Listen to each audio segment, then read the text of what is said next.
నమస్తే, welcome to I news. నేను Sonia. Republic day వేడుకల ముందు పాకిస్తాన్ తన నీచ బుద్ధిని మరోసారి బయటపెట్టుకుంది. జమ్మూలోని సాంబా సెక్టార్లో డ్రోన్ ద్వారా ఆయుధాలను జారవిడ్చి రక్తపాతం సృష్టించాలని చూసిన పాక్ పన్నాగలను బీఎస్ఎఫ్ జవాన్లు చిత్తు చేశారు. పక్కా సమాచారంతో రంగంలోకి దిగిన మన దళాలు భారీగా ఆయుధాలను స్వాధీనం చేసుకున్నాయి. అసలు ఈ ఆయుధాల వెనుక ఉన్న టార్గెటెడ్ కిల్లింగ్ ప్లాన్ ఏంటి? ఇప్పుడు మన స్పెషల్ స్టోరీలో చూద్దాం.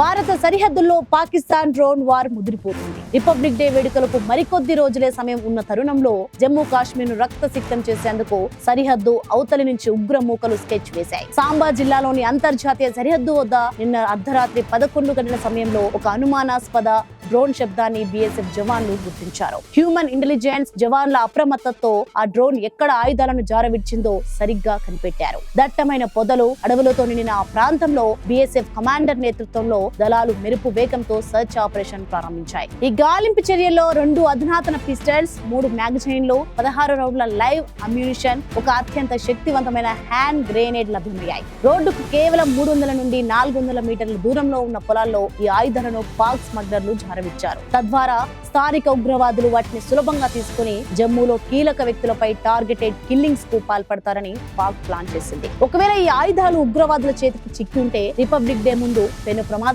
జరిగేదని అధికారులు భావిస్తున్నారు. ప్రస్తుతం సాంబా, కతువా అటవీ ప్రాంతాల్లో జంగిల్ బాషింగ్ పేరుతో బీఎస్ఎఫ్ స్థానిక పోలీసులు భారీ సెర్చ్ ఆపరేషన్ కొనసాగిస్తున్నారు. ఎక్కడైనా మరిన్ని ఆయుధాలు లేదా డ్రగ్స్ దాచి ఉంచారా అన్న కోణంలో ప్రతి అంగుళాన్ని జల్లెడపడుతున్నారు. పాకిస్తాన్ తన పాత పద్ధతిలోనే డ్రోన్లను అడ్డు పెట్టుకుని దొంగ దెబ్బ తీయాలని చూస్తోంది. కానీ మన జవాన్లు అధునాతన ఆయుధాలు, టెక్నాలజీతో ఆ కుట్రలను ఎప్పటికప్పుడు చిత్తు చేస్తున్నారు. భారత్ పై కన్నెత్తి చూస్తే ఖబర్దార్ అంటూ మన సైన్యం సరిహద్దుల్లో పహారా కాస్తోంది.